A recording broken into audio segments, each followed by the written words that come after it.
All right, tonight I'll be cooking one tenderloin out of this pack. You can see I got it at Costco. There's 3 nice sized tenderloins in there.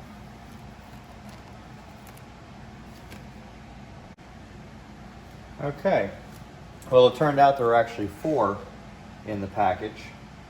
2 large ones and 2 medium-sized ones. And then the next thing I do is put some extra virgin olive oil all over the surface.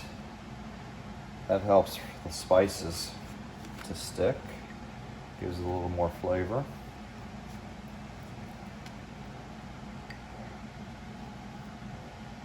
And these are pretty thick fillets. I'd say that one's probably at least 1 3/4 inches. Smaller ones might be 1 inch to 1 1/2 inches. All right. After the olive oil, I use some coarse kosher salt.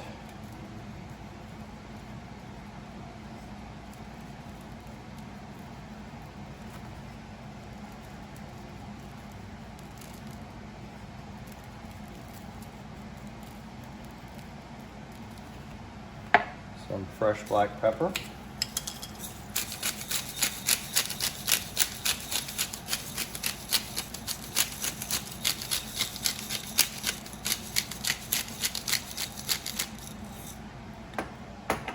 And some granulated garlic. So this is garlic, not garlic salt, just granulated garlic. A little dusting. All right, flip them over and do the same thing.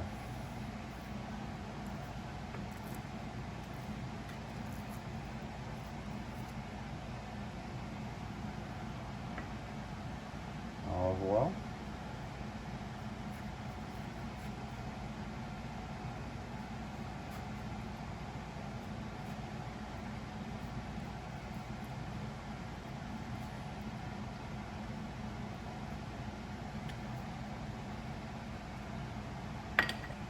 I use my left hand for the salt since my right hand got dirty with the oil.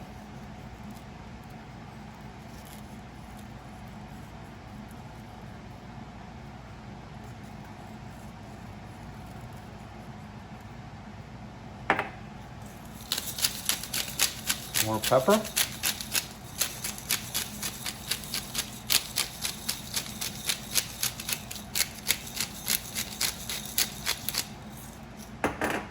And some granulated garlic.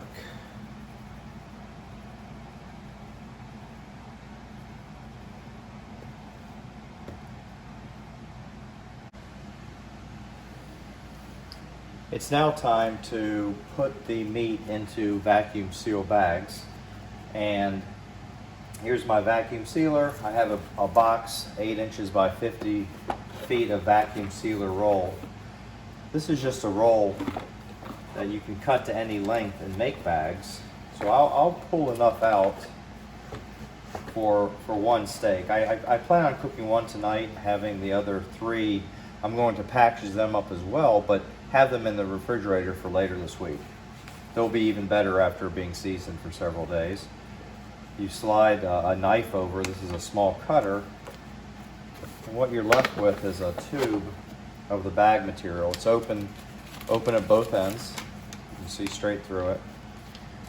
What you do is you use the vacuum sealer, not in a vacuum mode, but you put it across the seal strip. It's a heater. You just push seal, which turns the heater on, and what it's doing is it's melting the plastic together. It takes about 3 seconds. The light will go off when it's done. And you can see here how it's applied, it's melted and applied a seal. At this point, this has now become a bag. What I like to do, just for redundancy, is to come down about another 1/4 inch to 1/2 inch on the bag and put another seal line on. I've had some, when I first started out, some cheaper bags, the seals broke and let water into the bags as it was in the sous vide. it messed up the food. So by having 2 seal lines, you're guaranteed to have a good seal. So here's the bag. I like to roll the top edge over while I'm putting the food in. That keeps the bag from getting dirty where it has to be sealed once the meat is in there. So now you see there's a bag, the lips rolled over. I'll take this very large filet mignon and I'll put it in to the bottom of the bag. Wipe off my hand. And now I'll roll the bag top back up. So there you can see it's the filet mignon's inside the bag. Now using the vacuum part, the vacuum and sealer part, you load the bag. I hit vacuum seal, and you can see it's taking all the air out of the bag, as well as some of the olive oil and juices start to go towards that edge as well. The machine is on moist mode, meaning there might be some moisture on the seal line, so it uses a little additional heat to make sure it has a seal. So here you can see it did seal it. And what I'll do is I'll, again, just for redundancy, go above that line another ½ inch and then just hit seal again. And that way I have a redundant seal on the top and bottom of the bag.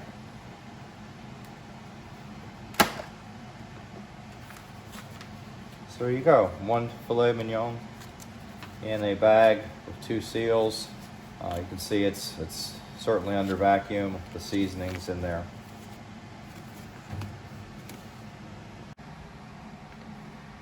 Okay, here is my sous vide setup. I use a Cambro container. It's a 12-liter container, and it's a Wenkel immersion heater. So what I just put it in, I use hot water from the tap.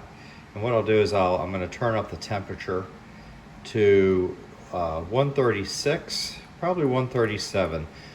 135 is what they say a medium rare steak is.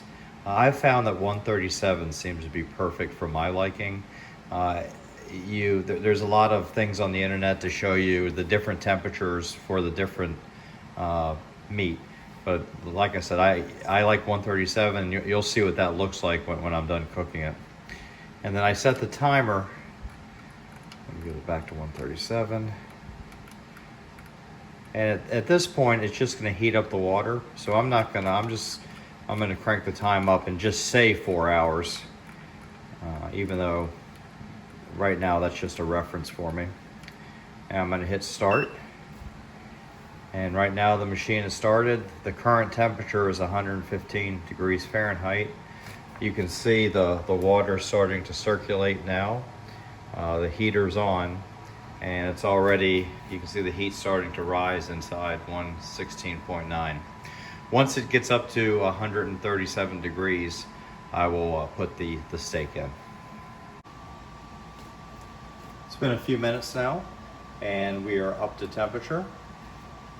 I've set the timer for 2 hours, and I'm getting ready to put the filet in now, and I'll just drop it into the water bath. I usually use a couple clips to clip it so that it doesn't float up if there is any air in the bag. And now it's completely submerged, and the timer set for 2 hours.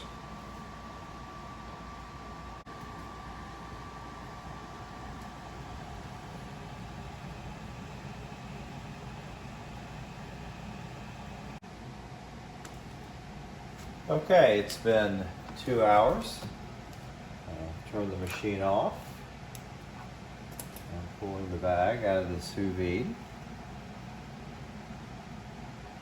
You see the colors changed, and there's a little bit of juices in the bag.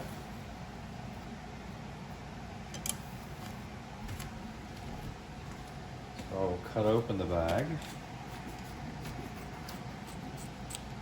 Usually do this near the sink, so any juices will have an opportunity just to flow down.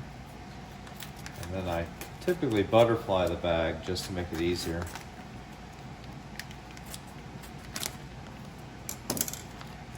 Alright, I'll pull the steak out. And right now it's cooked perfectly to 137 degrees. You can tell the color doesn't look that great. I dry it off. So what you want it to be dry as you put it into the searing hot pan. You don't want to create any steam. You want all the heat to go into searing the steak. Okay, there it is, all ready to be seared. Okay, this is a really hot cast iron pan. I'll put a little butter in, spread the butter around, and then drop the steak on. The point is to sear it maybe about 30 seconds on each side.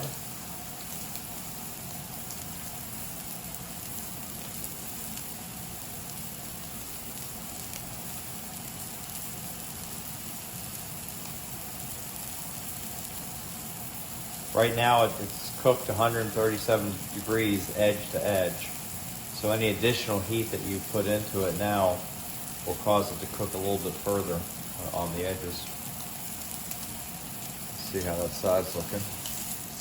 Yep, it's a nice color right there. Now go on that side.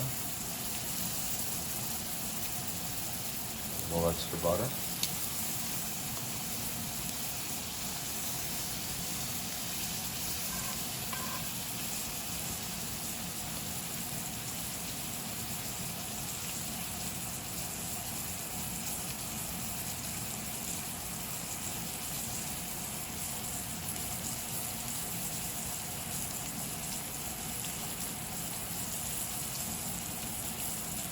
All right, this should be ready in just a few seconds. Okay, here's the finished product, a little bit of salad on the side. And I will cut it open to show you what it looks like. As you can see, it's been browned up very nicely. The butter did a good job with the Maillard reaction.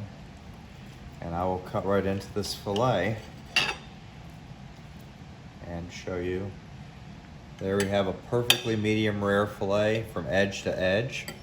And you'll notice that where it was seared, it's a little bit more cooked, but the inside is perfectly cooked to the right temperature.